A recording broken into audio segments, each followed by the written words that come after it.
Principal Nex floated in her office chamber surrounded by holographic displays showing emergency reports from across Nexus Academy. Her jellyfish-like body pulsed with stress patterns as she reviewed the data.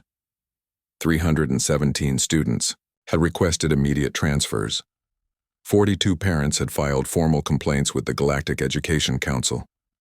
16 teachers had called in sick rather than face classes with the human present. The gymnasium incident had been the final straw. Security footage showed Kim Tae moving faster than most military personnel, displaying endurance that exceeded normal biological limits and secreting fluids that seemed designed for biological warfare. Even though medical tests proved the liquid was harmless, the sight of a predator leaking unknown substances had triggered every survival instinct the aliens possessed. Emergency council session is now in session, Principal Nex announced to the holographic representatives floating around her office chamber.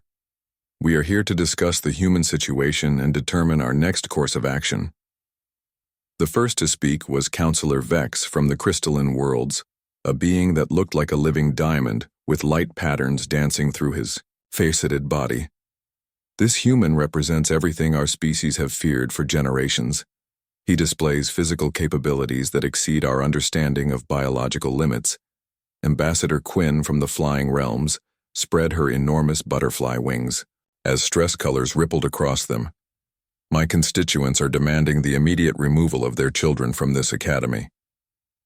The videos of the human demonstrating predatory speed have caused panic across 17 star systems, but he has not actually harmed anyone, pointed out Counselor Tech from the Engineering Guild.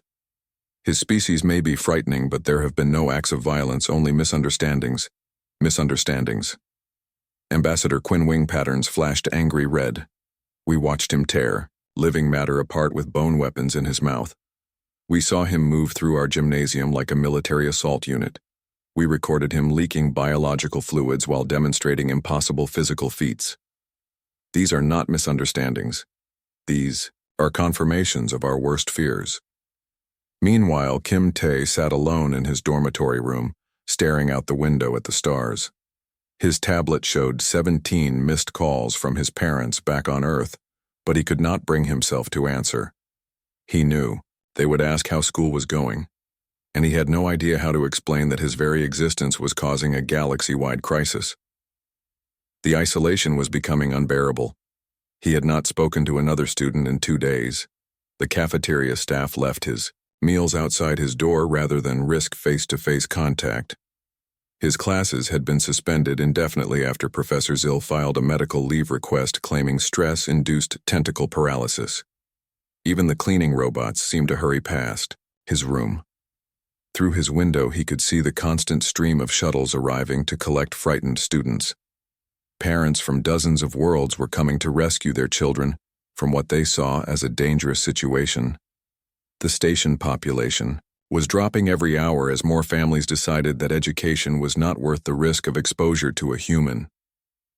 A soft chime indicated an incoming message on his room communication system. Tae looked up, hoping it might be another student willing to talk to him instead. Principal Nex's voice filled the room, sounding tired and stressed. Human Kim Tae, please report to my office immediately. We need to discuss your future at this academy. The walk through the academy corridors felt like traveling through a ghost town. Most classrooms were empty.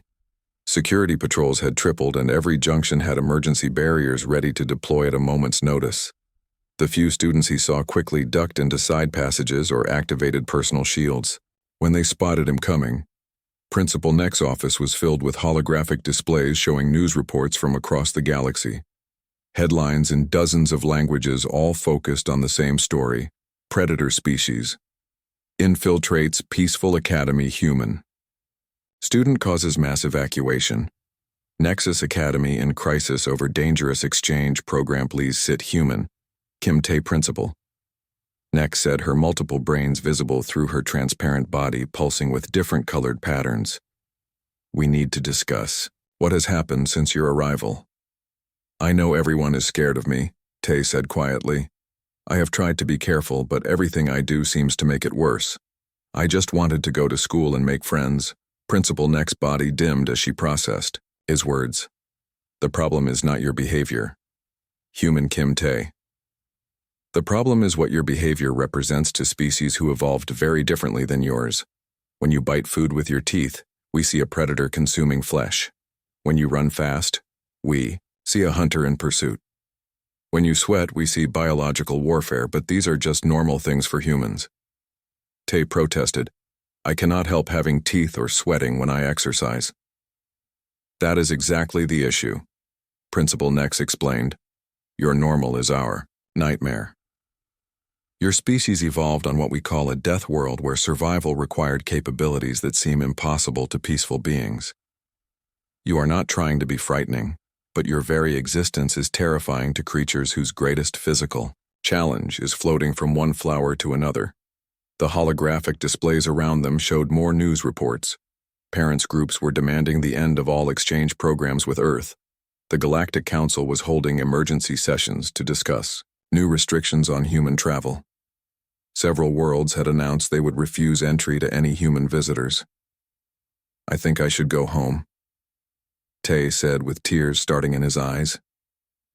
This was a mistake. I am making everyone miserable and scared.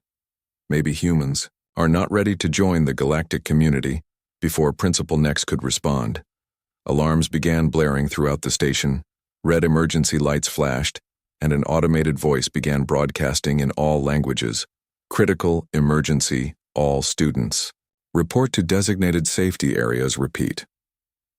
Critical emergency. Through the office windows, they could see explosion flashes coming from the orbital research station that floated nearby. The structure was breaking apart with debris spinning away into bayou. Space emergency beacons were flashing distress signals, and rescue shuttles were launching from every available dock. What is happening? Principal Nex demanded as she activated her communication systems. Reports flooded in from the research station. A massive system failure had caused cascading explosions throughout the facility. The main structure was intact but losing life support rapidly. 60 students from various species had been trapped in a section that was cut off from rescue ships. The Galactic Rescue Service reported that docking was impossible due to debris fields and structural damage. Their specialized equipment could not reach the trapped students in time. Standard rescue protocols required at least 4 hours.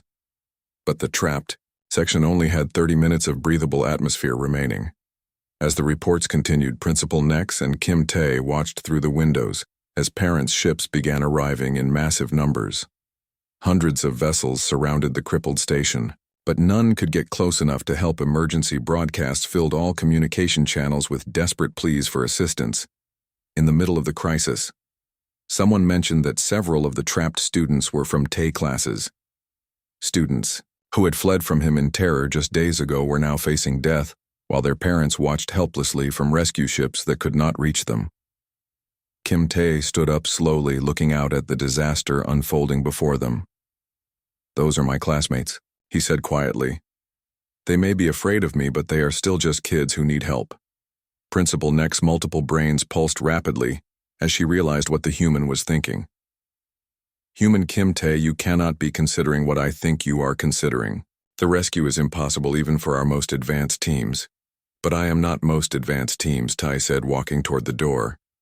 I am something else entirely. I am exactly what everyone has been afraid of. And maybe that is exactly what those students need right now.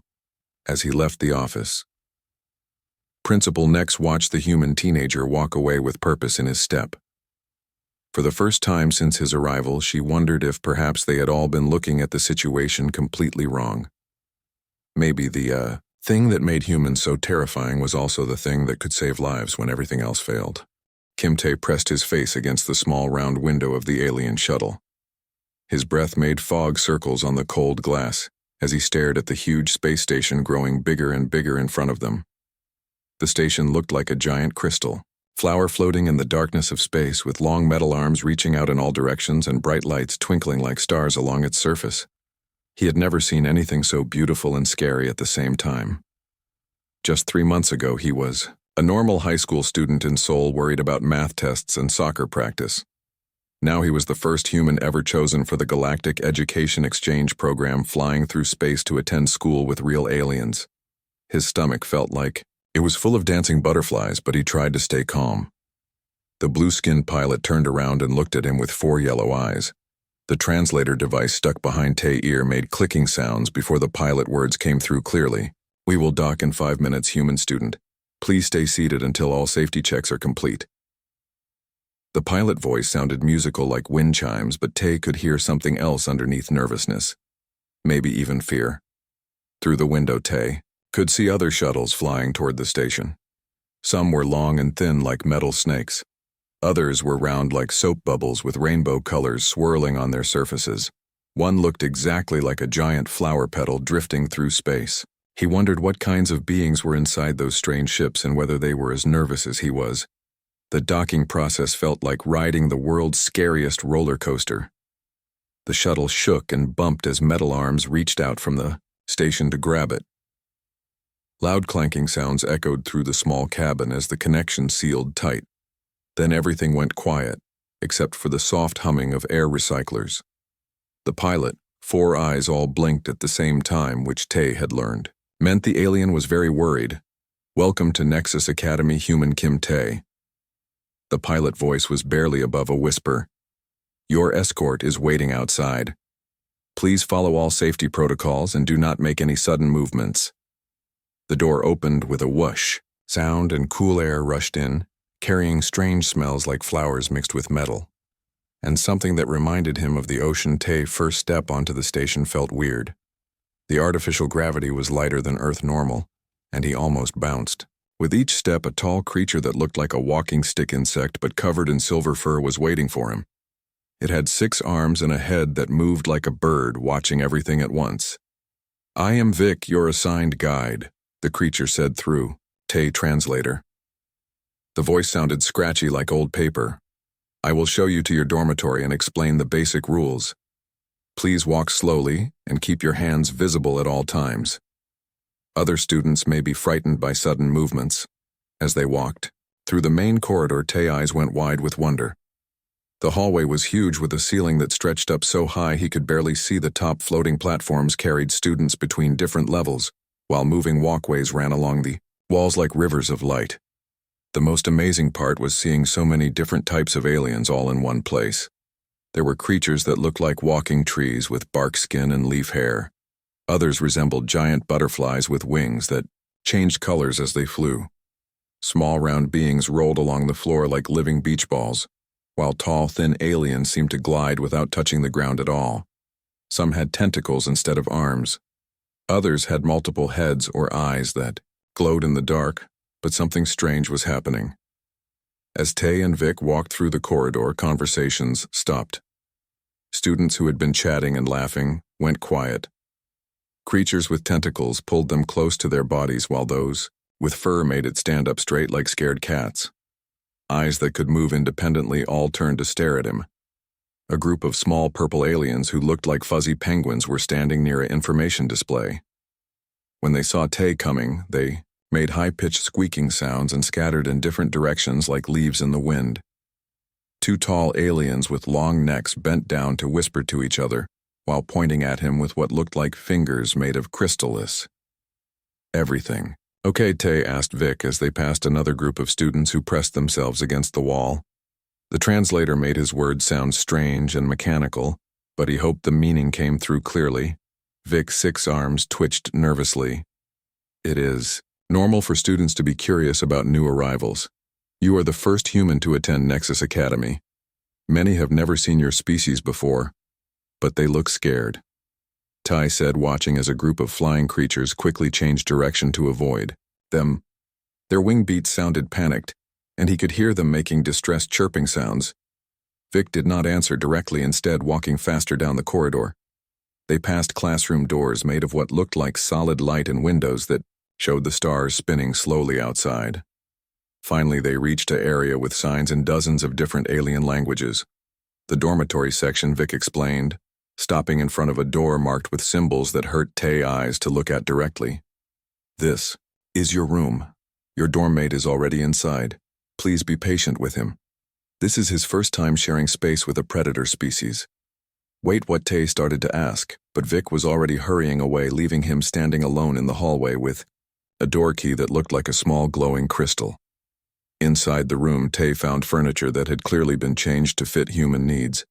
There was a bed that looked normal, except it was floating 3 feet off the ground. A desk and chair sat near, a window that showed the spinning stars outside. But most interesting was the pile of furniture stacked against the far wall, like someone had built a fort. "Hello," Tay called softly. "Is someone there?" A small squeaking sound came from behind the furniture barrier, followed by what sounded like whimpering. A translator voice spoke in rapid bursts. "Please do not eat me, I taste very bad. I have been taking medicines that make my meat bitter." Tay felt his heart sink. "Eat you? I do not want to eat anyone, I just want to be friends." More squeaking sounds came from the barrier. "I am. Well, I was told you are a human. Humans are apex predators from a death world. Everyone knows this. You have forward-facing eyes and visible bone weapons in your mouth." "Bone weapons." Tay touched his teeth, confused. "You mean these? These are just for eating food, not for hunting." The squeaking got louder. "That is exactly what a predator would say. Please stay on your side of the room. I have contacted my family, and they are trying to get me transferred to a safer dormitory." Tay sat down heavily on his floating bed. This was not how he had imagined his first day at alien school would go.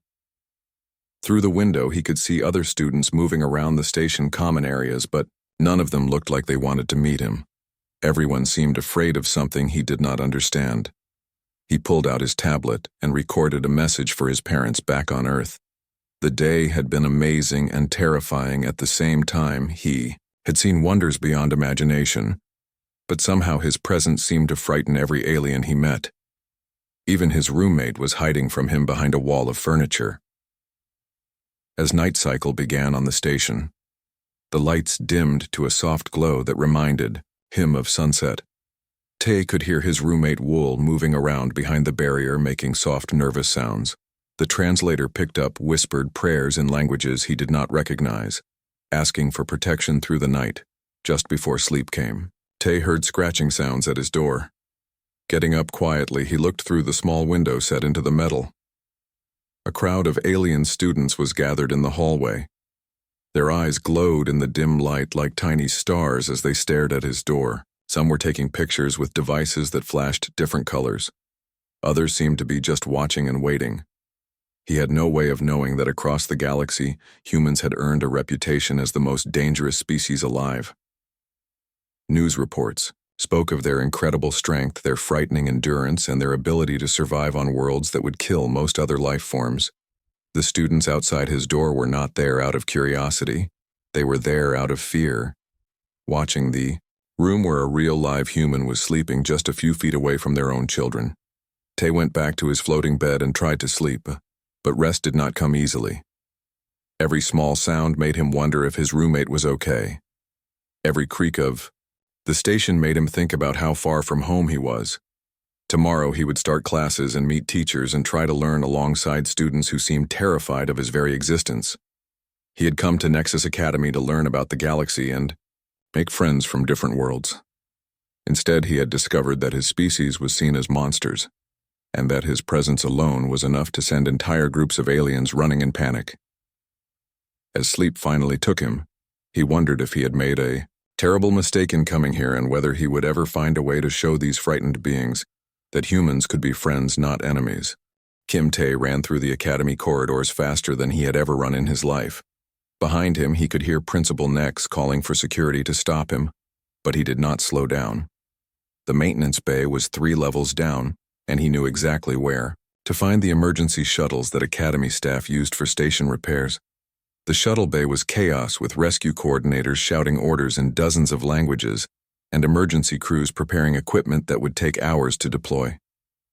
Tay slipped past the crowds and found a small maintenance shuttle designed for quick repairs around the station. It was not meant for rescue operations, but it was fast and could maneuver through debris fields. As he started the launch sequence, alarms began. Flaring throughout the bay, security forces arrived, just as the shuttle doors sealed, but Tay was already engaging the engines. The small craft shot out of the bay like a bullet, heading straight for the crippled research station, floating in a cloud of twisted metal and sparking electronics. Through his communication system, he could hear the desperate voices of rescue coordinators. We have visual confirmation on 60 students trapped in Section 7. Life support is failing catastrophically. Estimated time remaining is 22 minutes. All rescue vessels are unable to approach due to debris density.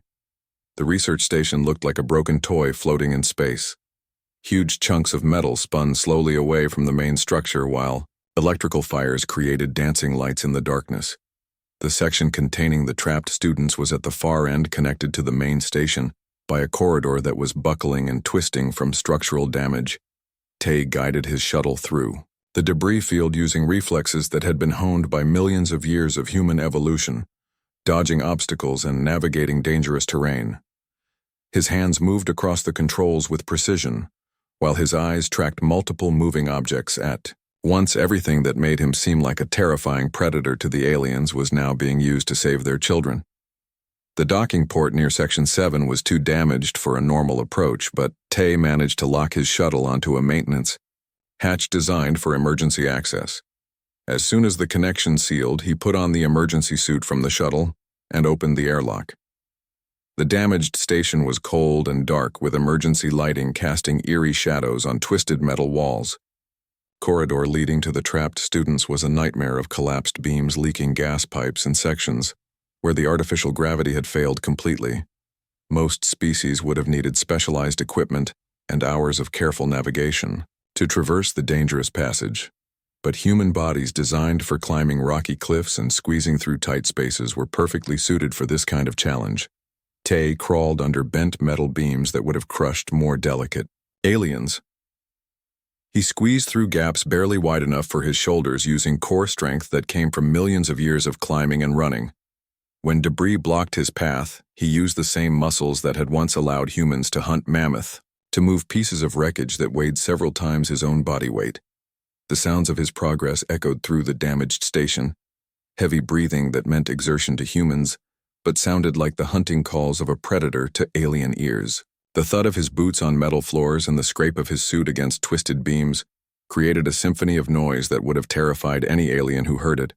But when he finally reached the sealed emergency door of Section 7 and began cutting through with rescue tools, the 60 trapped students on the other side heard something completely different. They heard hope. They heard someone coming to save them when everyone else had given up. The first student he carried out was a small, crystalline being whose light had dimmed almost to nothing from fear and oxygen deprivation. Tay cradled the fragile creature in his arms like a baby, protecting it from the sharp edges and dangerous passages as he navigated back toward his shuttle. The student who had once fled in terror from his presence now clung to his suit, trusting this terrifying human with its life. One by one, he made the journey through the collapsing station. Each trip became more dangerous as structural damage worsened, and more sections lost power. But Tay's endurance that seemed impossible to other species kept him going long after any normal being would have collapsed from exhaustion. His human body regulated temperature and oxygen consumption in ways that allowed him to function in conditions that would kill most aliens. Some of the students were too large for him to carry, so he guided them through the dangerous passages, supporting their weight when beams shifted or gravity failed. His voice, calm and steady, despite the chaos, gave them courage to keep moving when fear threatened to paralyze them. The same forward-facing eyes that marked him as a predator now helped him spot dangers in the darkness and find safe paths through the wreckage. The most dangerous moment came when a section of the corridor began collapsing while he was carrying 3 small students at once. The metal beams were falling faster than any normal being could react, but human reflexes evolved for dodging charging predators allowed him to twist and dive, getting all 3 students to safety just as tons of debris crashed down behind them. As each group of students reached the safety of his shuttle, they huddled together, watching through the viewports as their terrifying rescuer went back into the collapsing station again and again. The being they had thought was a monster was risking his life over and over to save theirs. His heavy breathing and determined movements that had once seemed like hunting behavior now looked like the actions of someone who would never give up on protecting others. The last student he rescued was barely conscious, a flying creature whose wings had been damaged in the initial explosion. Tay wrapped the injured alien in his own emergency blanket and carried it through passages that were now completely dark as the station power systems failed entirely. He navigated by touch and memory while his suit systems provided the only light in the collapsing structure. When the rescue was finally complete, 60 alien students were crammed into a shuttle designed for 6. The small craft was barely able to fly with so much weight, but Tay managed to pilot it back to Nexus Academy, where emergency medical teams were waiting. The flight took 40 minutes, during which the students who had once been terrified of sharing a cafeteria with him now pressed close together for warmth while he piloted them to safety. As they docked at the academy, rescue teams rushed aboard to help the survivors, but many of the students refused to leave until they could thank their rescuer. The small crystalline being whose light had almost gone out was now glowing brightly as it touched Tay's hand with one of its tiny appendages. "You saved us," it whispered through the translator. "All of us. The aftermath changed everything." News of the rescue spread across the galaxy even faster than the earlier stories of fear. Students who had fled the academy began returning, asking to meet the human who had risked everything to save alien children. Parents who had demanded his removal now sent messages of gratitude. Emergency protocols were rewritten to include human capabilities in rescue operations. Principal Nex personally apologized to Kim Tay during a ceremony broadcast to every world in the galactic community. The same physical abilities that had terrified us also saved 60 young lives. She announced, "Your species may seem dangerous to us, but today we learned that sometimes the most frightening strangers can become the most dependable friends." Kim Tay completed his year at Nexus Academy, but now students approached him with curiosity instead of fear. They wanted to understand how humans could be so strong and fast and brave. His dormitory room became a gathering place where aliens learned about Earth culture, while he learned about theirs. The scared alien school had finally learned that being different was not something to fear, but something that could save lives when it mattered most. The next morning came too quickly for Kim Tay. He had barely slept because of the strange sounds his roommate Wool made all night behind the furniture barrier, squeaking and scratching and what sounded like prayers in alien languages. The translator had given up trying to convert most of it, but Tay caught words like protection and survival and please let me live through this.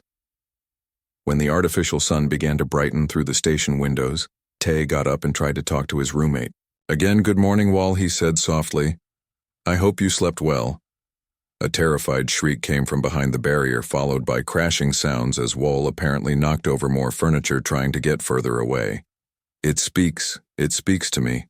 Oh, merciful stars, it is trying to communicate before the hunt begins." Tay felt his heart hurt. "I am not hunting anyone. I just wanted to say good morning. Maybe we could eat breakfast together."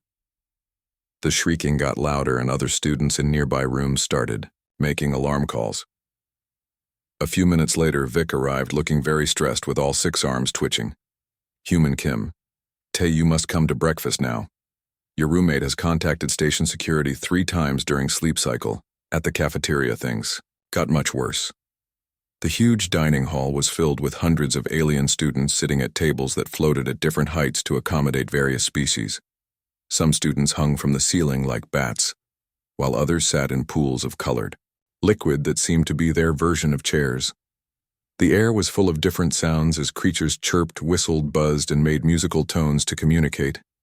But when Kim Tay walked through the entrance, everything stopped. The cheerful breakfast sounds died away like someone had turned off a music player. Hundreds of alien eyes turned to stare at him. Some creatures froze completely like statues, while others began making distress calls that sounded like emergency sirens. Vic guided him to a table designed for humanoid species. It had normal chairs and surfaces that looked almost familiar, but as they walked across the dining hall, students began moving away from their path. Some flew to higher tables, while others rolled or crawled. To the far side of the room, a group of small crystalline beings actually dissolved into sparkling dust and reformed near the exit doors. The food distribution area was like nothing Tay had ever seen. Instead of a serving line, there were dozens of different stations, each designed for different types of biology. Some dispensed glowing liquids, while others offered what looked like living plants that moved and changed colors. There were sections with floating gas clouds that some species seemed to breathe in, and areas where creatures absorbed energy directly from light beams. Tay found a station that offered solid foods and picked up something that looked like a red apple. It felt familiar in his hands and smelled sweet. He was so homesick that any reminder of Earth food made him happy.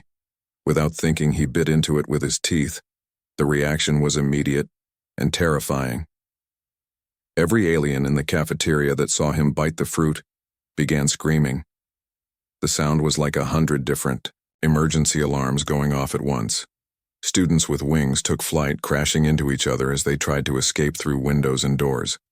Those without flight capability stampeded toward exits, climbing over each other in their panic to get away. A small blue creature that looked like a walking flower fainted and fell over with a soft thud. A group of tentacled beings wrapped their arms around each other and began flashing bright red warning colors. An enormous slug-like alien that must have weighed several tons, actually, jumped onto a table and began sliding away at incredible speed, leaving a trail of slime behind. The bone weapons, Vic whispered in horror, staring at Tay's mouth.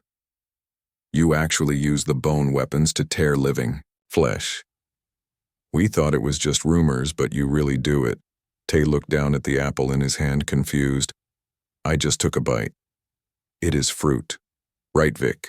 6 arms were shaking violently. Most galactic species absorb nutrients through skin contact or energy transfer or gentle suction. The concept of using hard calcium structures to tear apart organic matter is the behavior of apex predators. You just demonstrated to 300 students that humans really are the monsters from the stories. The cafeteria was almost empty now, except for a few brave students hiding behind overturned tables and watching from a safe distance. Several small cleaning robots had emerged and were collecting the belongings that panicked students had dropped in their rush. To escape, Vic was backing away from Tay slowly, as if ready to run at any moment. I am sorry, Tay said, putting down the apple. I did not know I was scaring everyone. I just wanted to eat breakfast. Do not apologize to me, Vic said, his voice shaking through the translator. Apologize to the universe for bringing such terror into this peaceful place. Come, we must get you to class before more incidents occur. The walk to Tay first class was like traveling through a disaster zone. Students who saw them coming scattered in all directions. Some pressed themselves against walls, others ducked into side corridors, and a few actually climbed up the walls, using suction cups or claws to get as far away as possible. Emergency lights began flashing in some sections, as automatic safety systems detected the mass panic. His first class was Galactic History, taught by Professor Zill, who looked like a purple octopus with dozens of tentacles covered in blinking lights. When Tay entered the classroom, half the students immediately left through windows that opened onto floating platforms outside. Those who remained moved their desks as far from him as possible, creating a large empty circle around where he sat. Professor Zill's tentacles were trembling as she tried to begin the lesson. Today we will discuss the great peaceful migrations of the Antari civilization, she said, but her voice kept shaking. Can you tell us, human Kim Tay, about any migrations in your species? History. Tay tried to think of something that would not sound scary. Well, humans had to migrate when the Ice Age came. Many people moved to warmer places to survive the cold. The professor's tentacles went completely still. Ice Age, she whispered. Your species survived planetary climate catastrophe. It was really cold, Tay explained. Some places were covered in ice for thousands of years, but humans adapted and learned to hunt animals like mammoths for food and clothing. 3 more students left through the windows. Professor Zill was now a shade of purple, so dark she was almost black. Hunt, she repeated, megafauna. You killed giant creatures, they were really big, Tay said, trying to be helpful. Some mammoths were twice as tall as humans, but people learned to work together and use spears and traps. That was the final straw. The remaining students began making emergency calls on their communication devices. Professor Zill wrapped all her tentacles around herself like a protective ball.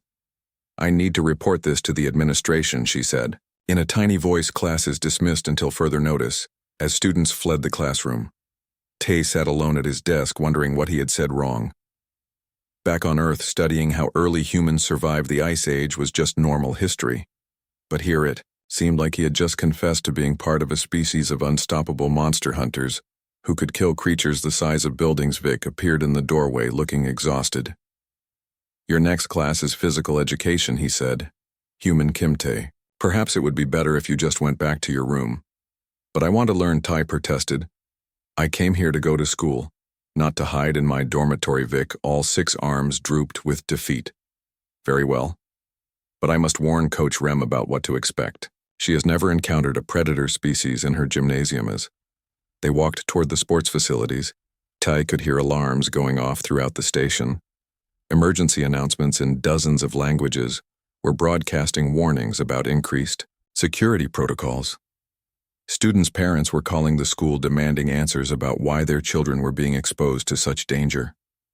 The peaceful academic environment of Nexus Academy was rapidly turning into a crisis zone, and Kim Tae still had no idea that his worst moments were yet to come. Physical education was held in the largest gymnasium Kim Tae had ever seen. The space was so huge, he could barely see the far walls, and the ceiling disappeared into darkness above floating platforms, moved through the air at different levels, while gravity fields created zones where students could run on walls or even upside down.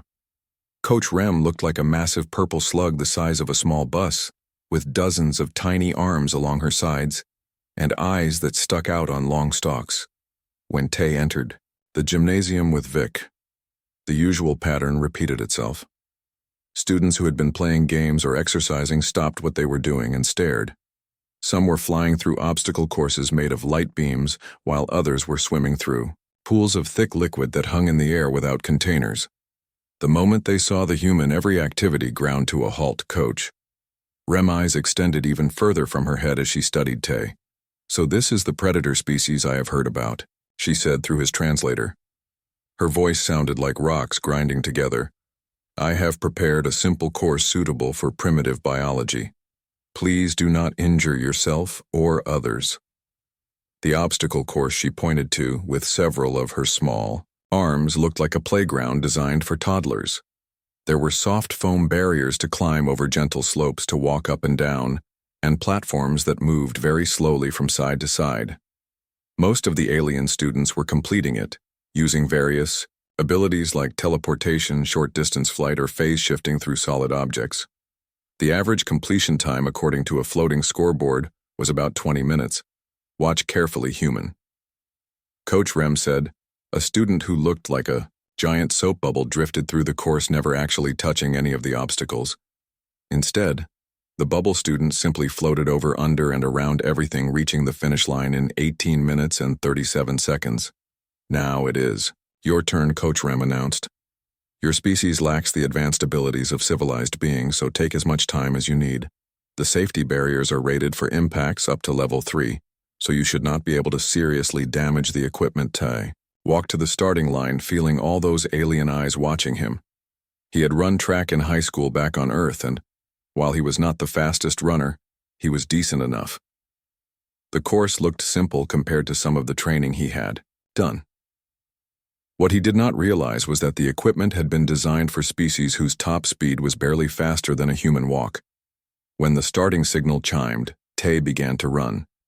At first, he jogged casually, not wanting to show off or seem aggressive. But as he got into the rhythm, his body remembered all those hours of training on Earth tracks. His stride lengthened, his breathing settled into the steady pattern that Coach had taught him, and he picked up speed. The reaction from the watching aliens was immediate. Gasps of terror echoed through the gymnasium as they watched the human move faster than they thought possible.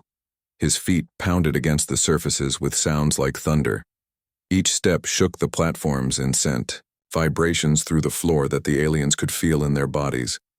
But the real horror began when Tae started to sweat. As his body heated up from the exercise, moisture began appearing on his skin.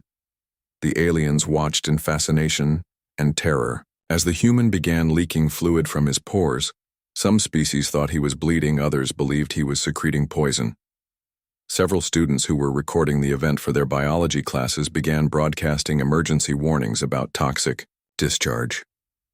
The obstacle course that was supposed to take 20 minutes was demolished in under 3 minutes. Tay vaulted over barriers that other students had to carefully navigate around. He scrambled up walls using only his hands and feet, while most aliens needed special equipment or powers. He swung from hanging ropes with an ease that made it look effortless. When he reached a section with moving platforms that were supposed to be stepped on carefully, Tay simply ran across them. His weight and speed caused them to bounce and sway in ways they were never designed for. The safety systems began flashing warnings about structural stress, but he was already past them and moving to the next section. Coach Rem was making sounds like a broken machine awl. Her eye stalks were pointed at Tay and her small arms were waving frantically. "Impossible," she kept saying. "Primitive species cannot move like that. No civilized being has that level of physical capability." The worst moment came when Tay reached a section that required jumping between platforms. The gaps were designed to be just far enough that most species would need to use flight or teleportation to cross them. But human leg muscles developed for running across African plains and climbing rocky terrain were more than capable of making the jumps. Tay leaped from platform to platform with growing confidence. Each jump sent him flying through the air for distances that seemed impossible to the watching aliens. His landings shook the equipment and left damp footprints from his sweating feet. The other students began making distress calls that filled the gymnasium with a chorus of panicked security forces monitoring the gymnasium through cameras called for backup, thinking they were watching some kind of attack. The human was moving through their obstacle course like it was designed for children, breaking speed records and apparently leaking unknown substances everywhere he went. When Tay finally crossed the finish line and stopped running, the gymnasium was dead silent except for the sound of his heavy breathing and the drip of sweat hitting the floor. He looked around, confused by all the terrified faces staring at him. "Did I do something wrong?" he asked. Coach Rem had pulled her entire body into a defensive ball with only her eye stalks visible. 3 minutes and 12 seconds, she whispered. That course record was held by a champion athlete from the speedrunners of Vega Prime. You just broke it by 17 minutes, but it was not very hard, Tay said honestly, wiping sweat from his forehead with his shirt. The movement caused several students to faint as they watched him casually handle the toxic fluid that was pouring from his body. A medical team arrived, wearing full protective suits.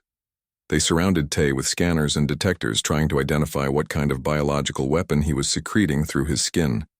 When the tests showed it was just water and salt, they seemed even more confused. "How does a primitive species create such an efficient cooling system?" One of them muttered. Word of the gymnasium incident spread through the academy communication networks faster than the emergency alerts. Students shared video recordings of the terrifying human displaying impossible speed and endurance while leaking unknown fluids everywhere he went. Parents began calling the school, demanding their children be removed from classes immediately. By the time Tay made it back to his dormitory, the hallways were almost empty except for security patrols and maintenance robots. Even the robots seemed to give him extra space as they rolled past. Emergency lights were flashing in many sections, and he could hear the constant chatter of alien languages over communication systems. His roommate Wool had moved out completely, leaving behind only a note that the translator converted to basic human student. "I have requested transfer to a bunker facility on the opposite side of the station. Please, do not hunt me. I have done nothing to deserve death," sitting alone in his room. Tay finally understood that he was not just misunderstood. He was seen as a walking disaster, something so dangerous that even the school safety systems were struggling to cope with his presence. Every normal human activity, from eating food to exercising to simply existing, seemed to trigger panic among the alien students. Through his window, he could see other students moving around the station, but now there were always security escorts with them. Emergency vehicles were docked at several airlocks, and he could see parents arriving to collect their children. The peaceful academy was turning into something that looked more like a military evacuation. Tay had wanted to make friends and learn about other cultures. Instead, his third day at Nexus Academy was ending with half the student body fleeing in terror and the other half hiding behind emergency barriers. The worst part was that he still had no idea what he was supposed to do differently.